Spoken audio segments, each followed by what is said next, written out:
and welcome to another edition of HS Game Time Live's The Blitz. I'm Fernandez. Of course, this is the big ticket, KG, Kyle Glaser. And Kyle, we've got a lot of big football coaching news in the area. Big honor for Achille Ross at Riverside Poly. Of course, we'll break down the state championship basketball games. Then also former Sun Devil sitting next to you as well, huh? Yeah, it's always good to see fellow Sun Devil Leonard Russell, though our teams have been struggling, man. Basketball was a rough ending, and football, the bowl game was just awful. I was there. I mean, got to pick it up. Yeah, we do. I was a little frustrated and a little upset. I was at the football game as well and actually went into the locker room and had a couple of words for the guys at halftime. But it just picked a bad time to have a bad game, and then I hated to see our guys go out against Texas, but, you know, there's always next year. Absolutely. Hey, can I jump in here real quick? I've got sources, Leonard, that say maybe you weren't exactly invited in the locker room. You just got to made your way into the locker room. I did. I kind of figured out a way to kind of finagle my way first on the field and then kind of followed the team. You're Leonard Russell, though. I mean, you're an Arizona State legend. I did have one of the coaches go, hey, you can't do that. Coach don't really know who you are, so you can't just jump up in front of the team and talk, but I did it anyway. That's awesome. You guys have got something going on very cool here at Adrenaline Athletic Training. Football camps, right? These clinics you're putting on at La Sierra University. We do, Pep. We're running our football skills camp every Monday night at La Sierra University. Have an excellent group of ex-football players, ex-NFL guys that come down and help our kids with their skills. And then we also do performance training, our speed and agility out there for the youth and the varsity kids as well. So it's going good. You know, you're not too far removed from the high school and college game, but nowadays it seems like if you don't train and practice year-round, you're going to be left behind. I mean, these kids are going, 365 days a year to get that scholarship or get noticed. I mean, you got to go all year round. Absolutely, Pep. And what I'm excited about is that I have a group of guys that's giving these kids the right information. And the thing that I see in them is their humility to go out and seek information. We got over 31 relationships with over 31 Division I football coaches. And what we go to is we get what's going on out there, the top of the line stuff, and we try to give it and deliver it to our kids. So, Leonard, who are some of the guys that you've been bringing out to help train the kids? We got Vince Ferragamo, of course, who actually played in the Super Bowl. We have Chris Ferragamo, his brother, who's a legend, high school football coach out of Benning High School. We have Paco Craig. Paco won 2 Rose Bowls with the UCLA Bruins. We have Irie Sully, who also played for the Los Angeles Rams, of course myself. And then we have Anthony Andre, who's a local athlete out of Riverside Poly, quarterback, who works with our athletes as well. Yeah, what position group do you find needs the most work between the high school level and the college level? Well, me being a coach and an ex-player, I would say all of them. But I think if you look at the quarterback position, is a really technical position. You have to understand and know what the defense is doing. You have to understand coverages.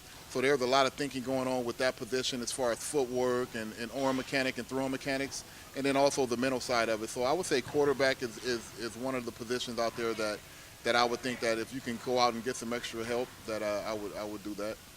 Now, Leonard, there's a lot of talk this time of year because of the NFL draft coming up. Teams have their pro days at the college level, and there's the NFL Combine. Do you take some of those drills, some of the things the scouts look at, and kind of work with those kids? Absolutely. Yeah. I cheat. I steal. You know what I'm saying? You've been through it. I know, since then reinventing the wheel, Yeah, but yeah. only drills that I think that make sense and that I can apply and explain to our athletes, how it can transition onto the football field and into what they do. So absolutely, I watch and try to watch as many videos, and like I said, seek out as much information as I can for all the positions, not just the running back position. That way I know we're giving these kids and we're delivering them something that they can take to their school and to their team, and that'll help them in the future. So, speaking of drills that matter, I want to ask you something. The 40-yard dash has always seemed almost kind of useless to me because you're running in a straight line with no pads, no ball, no one trying to hit you. I mean, lateral quickness and agility are so much more important, aren't they? Yeah, it is, and it's just the old school way of thinking. It's kind of like the NFL. Once they've kind of decided to do something, they kind of stick with it. But I think if you ask the majority of NFL coaches and the majority of athletes like myself that has played the game, they'll tell you that really that has it has nothing to do with how you will perform on the field. You know, the lateral quickness, and to me, the individual skills and the individual drills that you do as far as your position goes, that to me will tell you a lot more about what an athlete is capable of doing on the field than running a 40-yard dash. All right, Leonard, if there's a youth football player or a high school football player right now sitting at home eating potato chips, not doing anything, and all these other football players are passing them by because they're going to the adrenaline clinic, what can they do? How do you sign up? How do you get involved? Basically, you can come down on Monday nights for a free trial. Our youth class is from 5 to 7, and then our varsity class is from 7 to 8:30. So all our kids can come down. You can either come down to La Sierra University and sign a waiver and then go through a free trial and sign up that way, or you can come down to our Corona facility. We're open Monday through Fridays from 3 to 8 o'clock. And you can come down and sign up there, or you can call our Corona facility and ask for more information and more details, and we'll have somebody there available to help.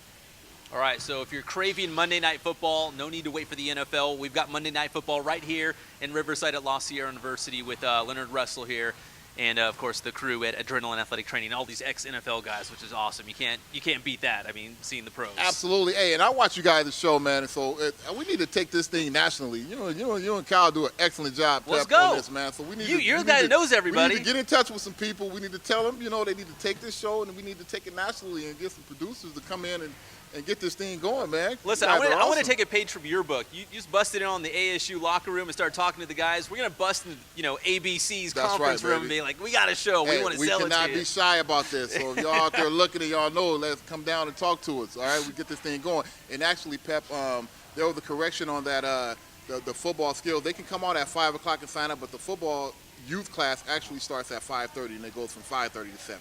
Gotcha. And then the varsity classes from 7 to 8:30. And then we also have our performance classes going on at that time as well. The varsity kids can come on and do speed and agility at 6 o'clock from 6 to 7, and then the youth class goes from 7 to 8.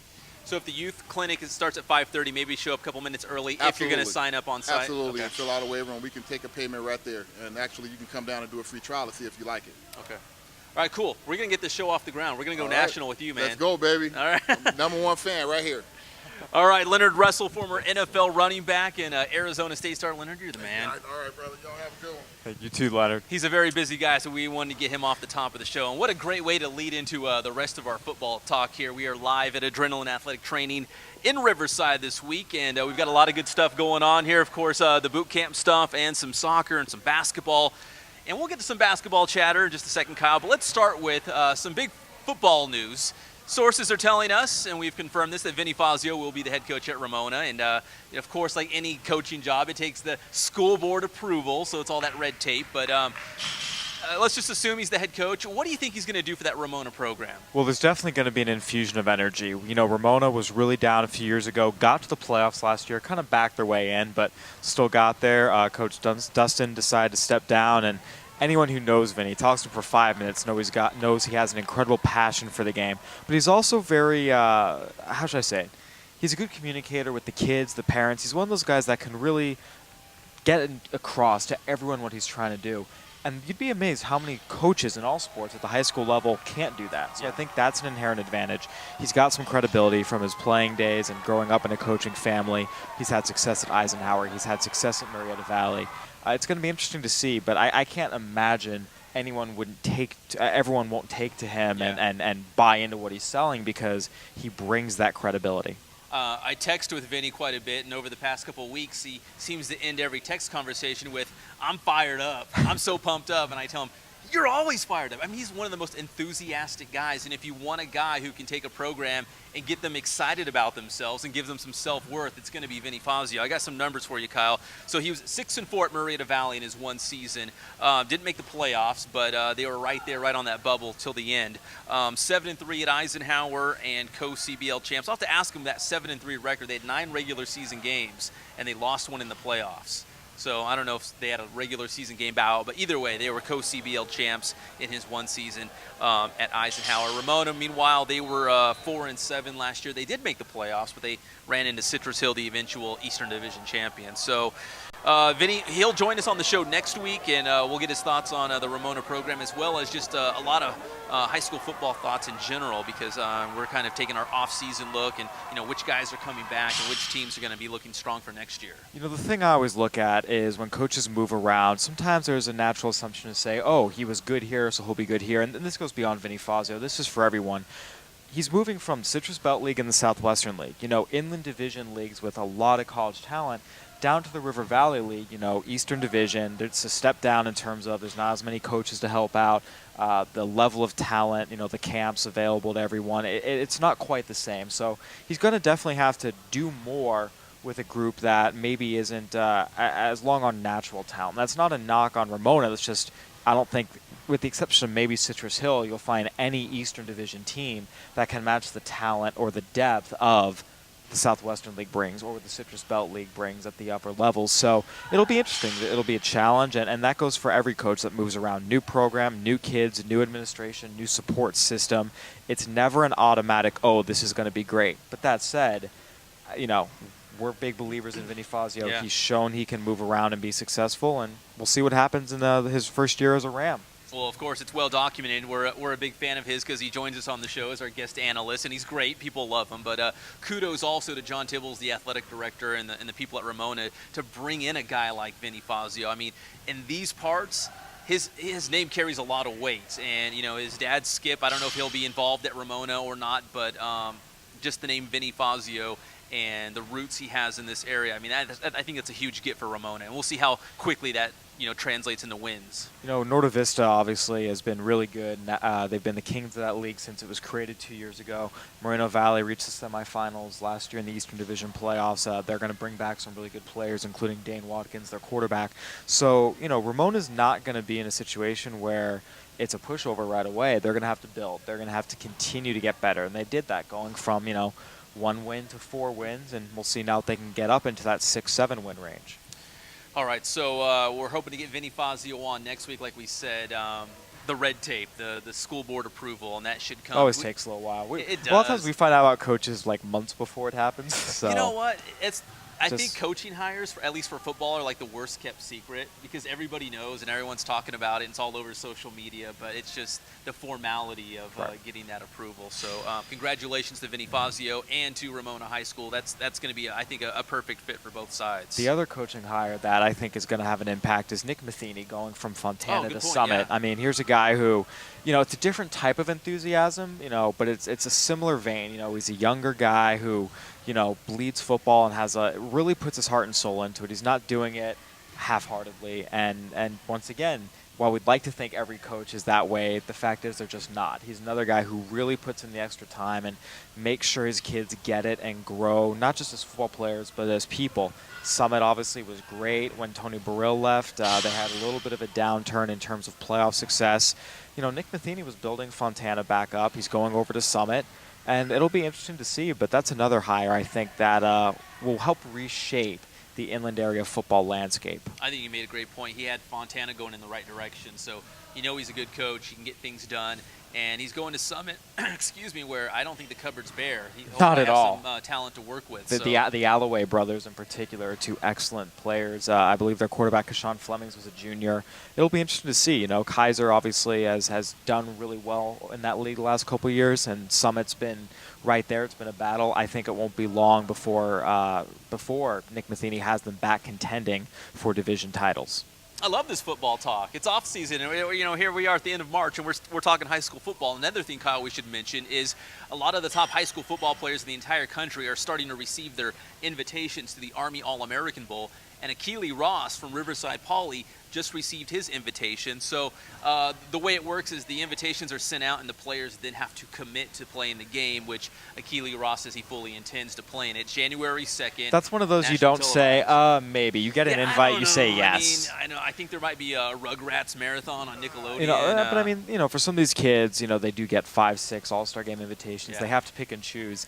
This isn't one of those that falls on the back burner. If you get this invite, you take it, and he probably will. And we had Akili Ross on the show. Great guy, very humble, very excited for all the things coming his way.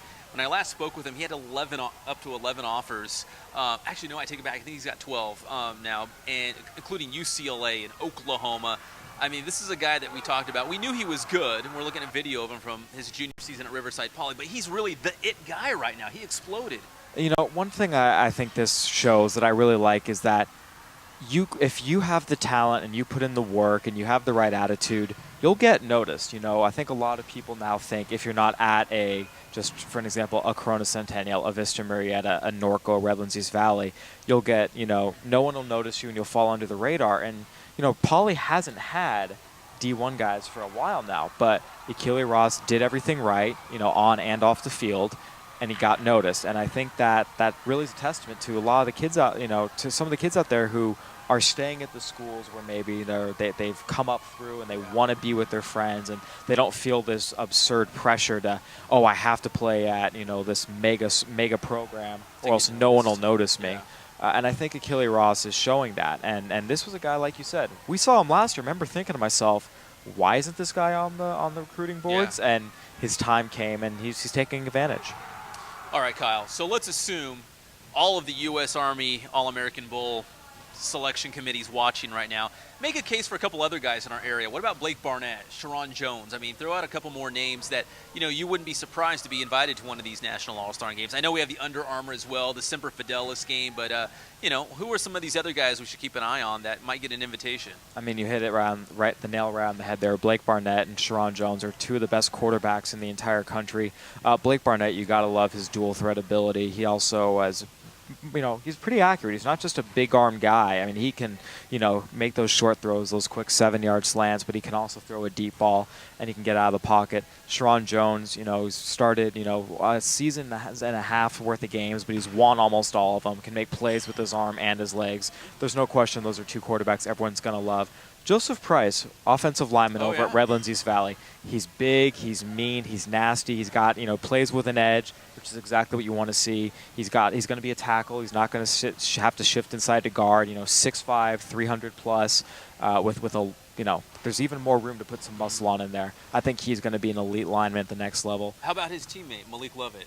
You talk about a weapon in the open field. This is a guy you can line up in the slot. You can line him out wide. You can set him in the backfield, and he will make plays. Gets the ball in his hands. Touchdowns tend to follow. I mean, this is a guy, different than Achille Ross, but similar in the sense of, hey, he has the ball in his hands in the open field. It doesn't matter if he's 20, 40, 60 yards away. There's a decent chance he's going to find the end zone.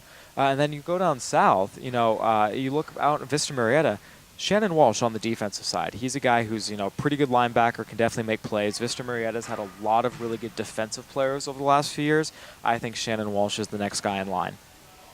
All right, so we are live at Adrenaline Athletic Training, breaking down some high school football, and of course, we'll do so in the next coming weeks. A lot of teams getting ready to play their spring practices, and they kind of get the troops together and see what they got for next season. So we'll continue to keep the football talk going as we move forward through the spring. Let's go to basketball now, and basketball season wrapping up. Just two local teams still standing. And they're going all the way to, yes, I still call it Arco Arena, but they're going to Sleep Train Arena in Sacramento for the state championship games. You can call it Arco. It's like, the Arrowhead Pond is still the Arrowhead Pond. It's not Honda Center, Arrowhead. Jacobs Field, not Progressive Field. Classic names stick. I think you're exactly right. And they'll be in Sacramento. Let's start with the Centennial boys first. They beat Chino Hills for the SoCal title in Division I, Kyle, for a second time this season.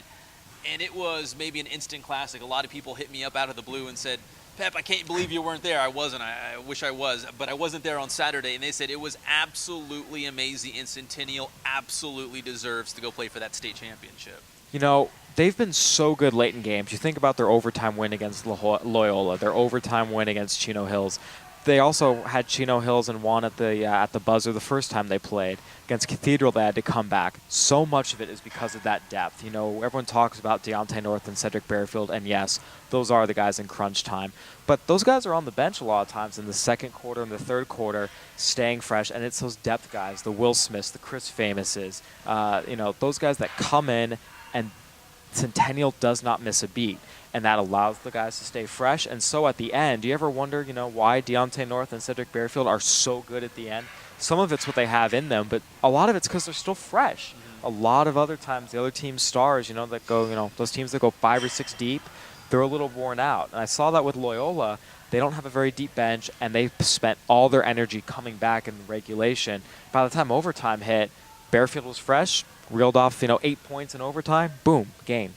And, it's great to have that strong bench and so many guys to go to. Maybe credit goes to their head coach, Josh Giles, to manage the game that way, because you want your closers there at the end, right, your playmakers. And it's a combination of give the players on the bench credit for working hard, and so that when they do get in the game, they don't miss a beat. Make it count. Give the coaches credit for not being, there's some coaches who are pretty small-minded and say, hey, I have a 5 or 6 and that's it. Little gun shy, yeah. Right, and then you have, 8 guys sitting on the bench, and it kills your team at the end of the year.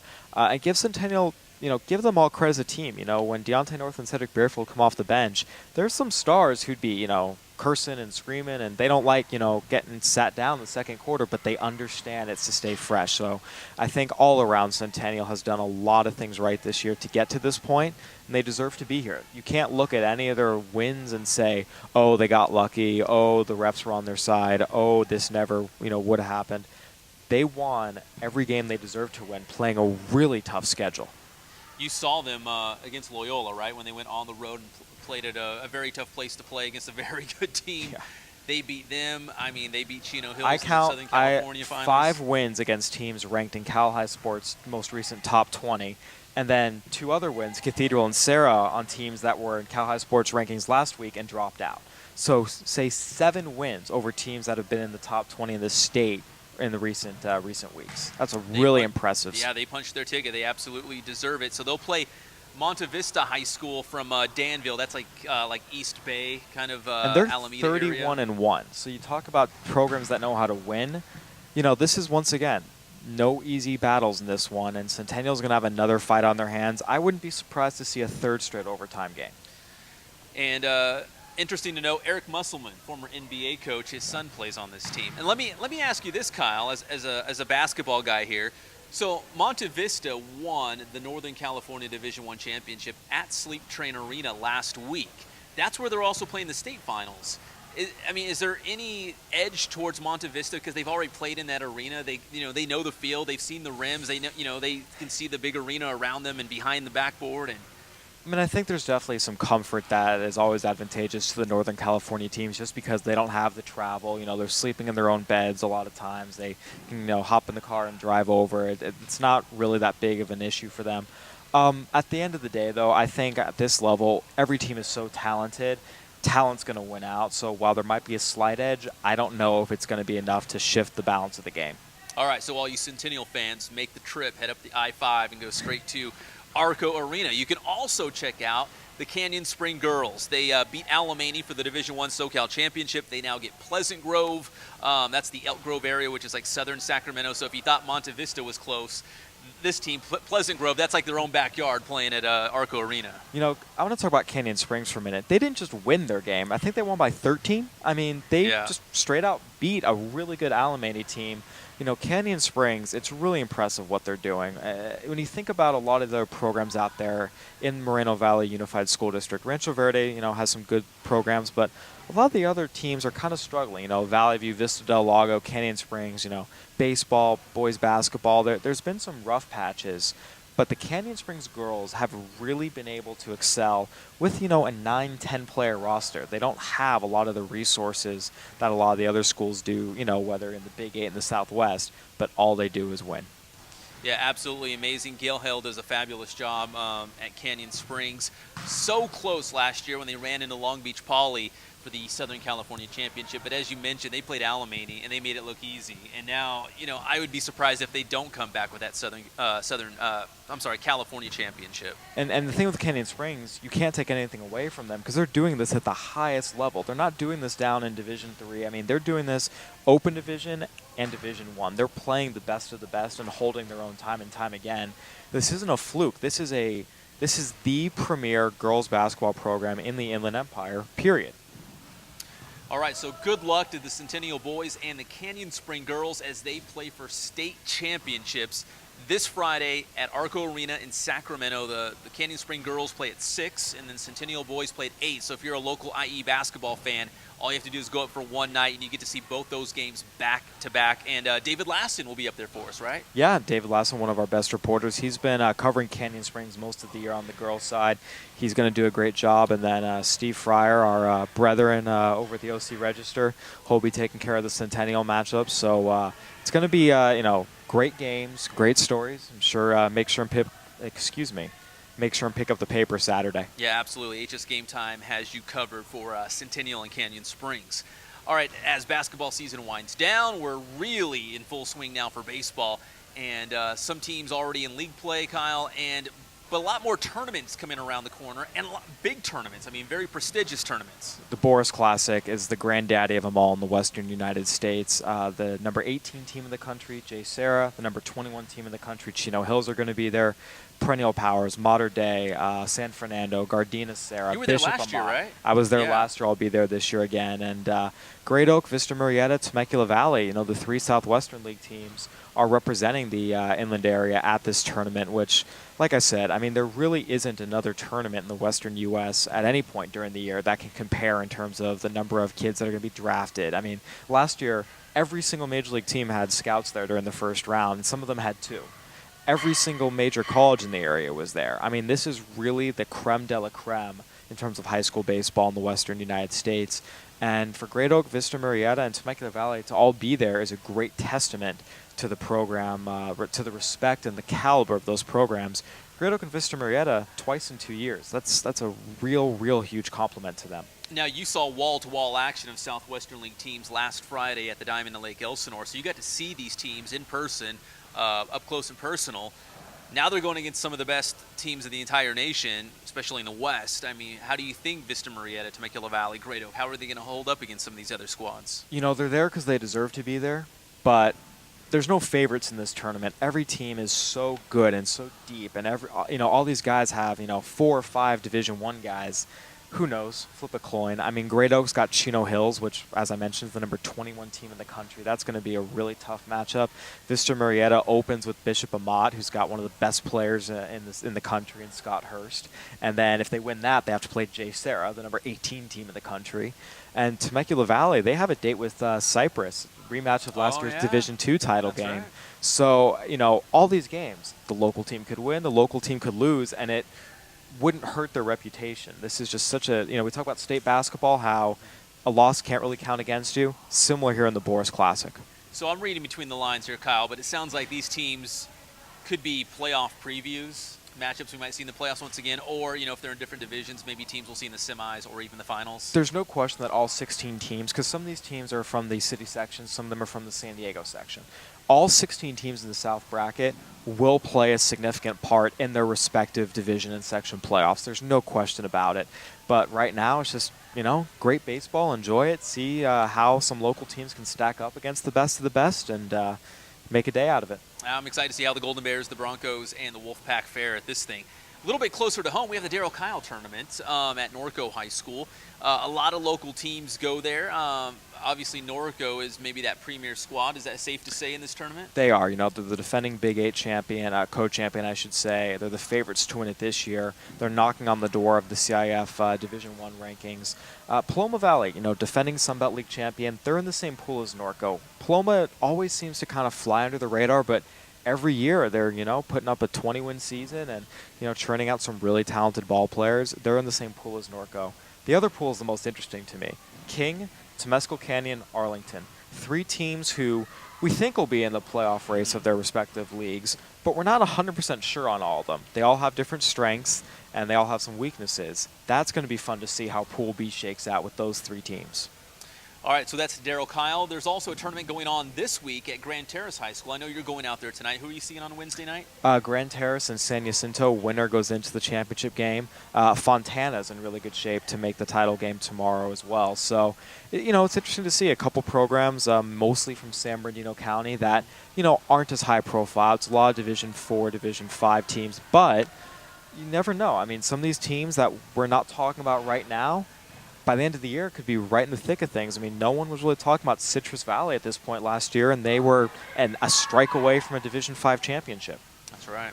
All right, speaking of the Grand Terrace tournament, Notre Dame was scheduled to play Fontana today. I don't know if they played or not because of the weather. They're supposed to. Yeah. You know, the rain hasn't come down too hard, and they try and get these tournament games in because they're on such a tight schedule. I'd be surprised if they didn't play. And Jade Gortarez was supposed to get the ball against the Steelers today. Now, I caught up with Jade last Friday. She made her first start of the season. She's only a sophomore, and she got a 2-1 win against Rim of the World in league play, Mountain Valley League play for the Titans. Complete game, Kyle, 7 strikeouts, looked sharp.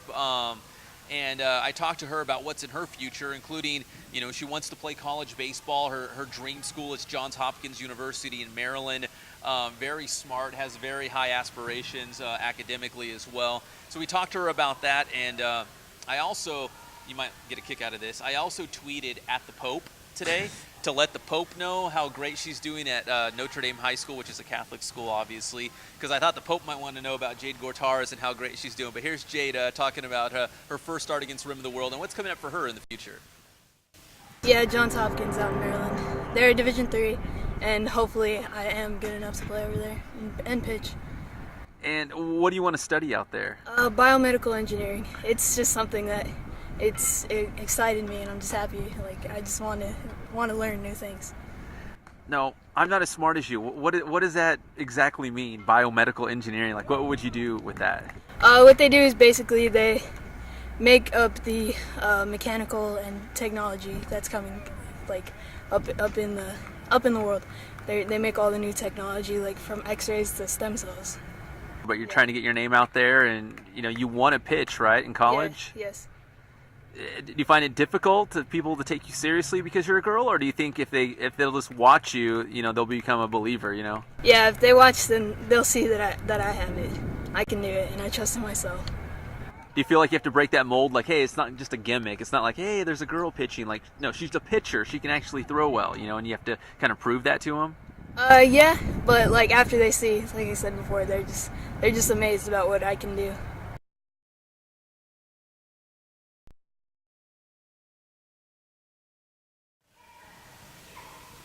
All right, so that was Jade Gortarez talking about her start against Rim of the World and, you know, trying to play college baseball. She's going to be trying out for the U.S. national team, the women's national team. So doing a lot of big things, and she's only a sophomore. So she hopefully will only get better in the next couple of years for Notre Dame High School. Yeah, you know, I mean, we've done this story a lot, talked about last year. You know, this isn't a gimmick. This isn't a, oh, you know, look at the girl pitching. I mean, she's a good baseball player. You know, we saw last year she really had a nice freshman year for Notre Dame. And this year as a sophomore, you know, like every other sophomore pitcher, you know, going to grow, get a little stronger, fine-tune those mechanics, and just see how it all shakes out. But there's no question. You look down the Mountain Valley League, she's one of the better pitchers in it. I remember covering a game last year when she was a freshman again with Notre Dame against Citrus Valley, and one of the Citrus Valley hitters, who's now, you know, playing JC ball, a pretty good hitter for that level especially, said to me she's the best pitcher they faced in league that year. I mean, that's awesome. You know, so you know, there's definitely, you know, she's got some good stuff and she can play, and you know, see what happens. And there's no question that if the Titans are to make it to the postseason, which they haven't quite been able to do consistently, she's going to have to play a big part. You know, it's early, but she's going to be someone they're going to be relying on, that's for sure. And if we can only just get a retweet or something back from the Pope, I mean, it would just really make the story complete. You saw Canyon Springs real quick against Riverside Poly on Tuesday. Poly gutted that one out, didn't they? Yeah, they did. You know, Poly, as the defending Inland Valley League champ, they made the quarterfinals last year, but they lost most of the impact players from that team. You know, Tristan Mercadell, Nathan Finn, Cody Palmer, all those guys graduated. So they're starting a pretty young group, and they're taking some lumps. They've had some good wins, they've had some losses, and they're 4-4 right now. But they showed some good things yesterday. You know, they didn't have anything going through 4 innings offensively. Then they finally broke out. The pitcher Tanner Roa had 1 bad inning, but very maturely, in my opinion, you know, got back out there and was effective to finish it off. So the Inland Valley League is extraordinarily young this year. Most teams are starting, you know, 3, 4, 5 sophomores. It really is kind of a toss-up. I think North, I've been on the record, I think North has the most talent, but Poly's not going to go down easy. Arlington's not going to go down easy. And, you know, Canyon Springs, they're 1-8. I think they lost the most talent of any team in the league. They hung in it. They had a lot of chances to win that game. So even though they've had a rough non-league, they might be someone, that you have an ugly record early, but once league play shows up, they're okay. You're going to hang in there. Okay, so you were at Riverside Poly. I was over at Ramona High School as the Rams were taking on Patriot in River Valley League action. Real seesaw battle. Neither team could really separate from the other, and Ramona ended up gutting out a 7-5 victory. Let's check out some of those highlights as the Rams took on the Warriors on Tuesday. Get ready for River Valley League action on Tuesday. First inning, the Warriors load up the bases. Antonio Elizadle draws the walk and in trots Jacob Arguello. Patriot on top 1-0. Jason Corey, meanwhile, on the bump for Patriot. The K for Corey. Second inning, Ramona's Ishmael Martinez stealing second. The throw brings in Daniel Martinez from third, and the Rams tie the game at 1. Third inning now, the Rams, Charlie Turner sends the tough chopper to short. The Big Show, Matt Siglock scores 2-1, Ramona on top. Now it's Corey in the third inning. Ring him up! Corey with the strikeout, and he got some help from his defense behind him. Later, Ramona with a couple runners on board, but check out this great play by Justin Thomas. The second baseman starts the 4-6-3 double play for the Warriors. In the fifth inning, Thomas ripping the base hit to center field. Jonathan Tovar sliding home dirty at the dish, and he's safe. Tovar evens the game for Patriot, tied 2-2. Still in the fifth, bases full. Andrew Fierro draws the walk. Thomas scores, and Patriot takes the lead 3-2. Ramona would turn a 6-3 double play to get out of the jam, and the Warriors' lead would be short-lived in this one because in the bottom of the fifth, Paige Dabbs singles up the middle. Turner crosses the plate, and once again, we're all tied 3-3. The Rams regain the lead when the always dependable Craig Venable drives in Martinez. 4-3, Ramona in front. To the sixth, the seesaw battle continues. Arguello sends the flare to center field. The throw back into the infield misses the cutoff man. The ball rolls all the way towards the backstop. That allows Andrew Martinez to score, and we're all tied up again, 4-4. Still in the sixth, Jason Corey slaps this ball to left. That would score Tovar. He crosses the plate, and Patriot leading again by a score of 5-4. The Rams escape without further damage when Josh Creasy gets the K to get Ramona out of the jam. Bottom of the sixth, the Rams with the bases loaded. Martinez draws the walk, and here comes the Big Show. Ramona ties the game 5-5 when Siglock touches the plate. Later in the sixth, Ramona pushes across the go-ahead run when Martinez shoots this ball to left. Andy Meza scores. Ramona goes up 6-5, and the Rams get one more in the sixth when Creasy is beamed with the bases loaded. Turner scores, and Ramona wins by a final score of 7-5 against Patriot in River Valley League action.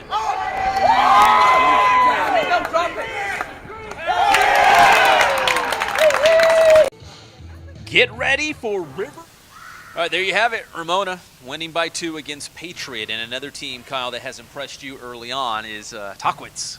Yeah, I mean, Tockwitz, we talked a lot about what they were doing earlier this year in non-league. They opened up league play with a 21-0 win of West Valley. And then the one that really made my jaw drop, 17-0 over Hemet. I mean, and that's a good team, right? The Bulldogs are a good team. Hemet is absolutely a good team. So Tockwitz is just on another level right now.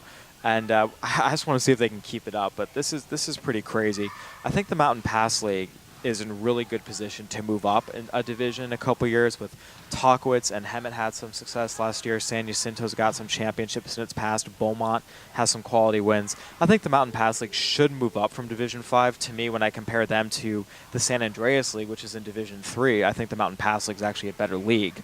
But at the end of the day, if Tockwitz keeps doing this, they're on a collision course with Oak Hills for the Division 5 title, and that would be a real doozy. All right, so Tockwitz off to that great start, and they've got a tournament coming up as well, I think, right? Yep, right around the tournament Titan season Spring time. Classic. So, yeah, they're going to host it. They're the class of the field. There's not really any other elite teams in there. It'll be interesting to see how Temecula Prep, a small school, can play against some of the larger schools. They're going to face Rancho Verde and Chino, and it's always kind of fun to see that storyline. But Tockwitz, you go down their schedule, they're going to be favored to win every game they play the rest of the year. Now, I'm sure somewhere along the line they'll drop one or two. You run into a hot pitcher, it's just not your day. Baseball's a long, hard season. But they're firing on all cylinders. I mean, to outscore your two city rivals in league 38-0, I don't care what division you're playing in or what league you're playing in, that's impressive. Very impressive. And some softball talk before we leave. We have Grand Terrace off to a phenomenal start. The softball team loaded with talent, a lot of underclassmen, but they're doing a great job. They won the Redlands tournament, smashing the Terriers in the championship game 13-1. And Redlands is pretty highly ranked, I believe, number 2 in their division or something. I mean, Redlands is a really good program, and those young Titans of Grand Terrace doing work. Yeah, so they look great in that, and I know EPJ is very excited about this doubleheader coming up in a couple weeks. Grand Terrace gets Norco on April 19th, so Old Guard versus I mean, there's a lot of great players at Grand Terrace, but have they been around enough? Because like I said, a lot of them are younger to challenge a perennial power like Norco High School. You know, we talk about emerging programs. Grand Terrace is definitely getting there. Their basketball team went 0-20 their first year. Second year, they're in the playoffs and, finished above 500. Softball team's already beating these longtime mainstays like a Redlands. The baseball team's taking steps forward. We saw the football team, I believe, win 4 games or so this year. Almost got in the playoffs. That down to the wire. I mean, for them to really improve from year 1 to year 2 as they have, I think they've accelerated. They're on an accelerated track, if you will. It's very impressive. So Grand Terrace won that Redlands Invitational, beating the Terriers 13-1 in that championship game. But the Terriers, Tori Tagashi, she enjoyed herself a great tournament. I think she had 3 home runs and I think 3 straight games, her coach said. So hitting the ball really well. Plus, she's a lot smarter than me. Maybe you. I won't put words in your mouth, but she has a 4.4 GPA. Yeah, she's smarter than I am. Going to Cornell. Yeah, definitely smarter than I am, by a lot. And she wants to be a physician. So, I mean, she has a lot of stuff going for her, but we caught up with Tori to talk a little softball and also her academics as well. It's a really great season so far, especially coming back from last year. We didn't have the best year last year, but we learned a lot, and we're coming back with younger players. We're doing better at the plate, and our pitching's much better this year, too. What do you credit you were good last year, but do you feel like you're even better this year, and what do you credit to that? We've put in a lot of work this year. We started the second week of school, and we've been practicing every day, day in, day out, on the field, in the weight room. We've just been putting in our work. We really want to come back this season. It's so nice to have that weight off my shoulders. Like, a lot of kids right now in my classes are stressing about the schools they're getting into, where they've applied, and I already know, and I can just focus on school and softball for now. The pressure of getting, of signing and going to college and knowing where you're going to go. She's going to go to Cornell University, and that's an awesome experience. And, you're really excited because some kids are those glue kids in programs, and those glue kids never maybe sometimes get that glory moments. And Tori's a glue kid, and she's had some glory moments lately that really has made us proud because she's earned those opportunities, and she's stepped up and taken care of business. And Kyle, did I mention when she was younger, she was a black belt in Taekwondo? Do it all, huh? Whatever she does it well. She said it was just kind of cool to tell people, oh yeah, I do Taekwondo. So it's awesome. You know what? I have to say, I feel like, in general, we hear so many stories about kids who don't do things right or get in trouble or don't, work hard in school but just want to play sports. I feel like the vast majority of the kids, I know when I was coming up through high school and, was a varsity athlete, and then as I've coached over the years and now as a reporter covering, 90+% of these kids are so well-rounded, they're mature, they work hard, they do all the right things, and I think a lot of times they don't get enough credit. Kids like Tori, kids like Jade, who are all around good students who, do well academically, they do well athletically, they stay out of trouble, and that's the vast majority of the high school athletes out there, and I think sometimes that gets lost in the terrible stories we hear about the kid who did something he shouldn't have or something like that. So it's always cool to get reminded of how many great athletes there are out there through stories like Tori. I think you're right. The hard work and the dedication that they apply to their sport. Yeah, I think it's Achille Ross. You talk to him for 5 minutes and you realize this isn't your stereotypical, I just want to play football. I mean, focused on being a good human being above all else. Yeah. And I think the vast majority of varsity athletes out there are like that. We just sometimes lose sight of that. I remember when we had Sharon Jones on our big, signing day special. He didn't sign; he's only a junior, but we had him on talking about, what's the most important part, getting ready for your senior season of football and trying to get noticed. He's like, man, the classroom. He's like, I want to keep my grades way up there. I want to be honor roll and all. It had nothing to do with football. It's Right. like, that hard work and dedication and, to a degree perfection, he was applying it to all areas of his life, just not on the field, in the classroom, at home, everywhere.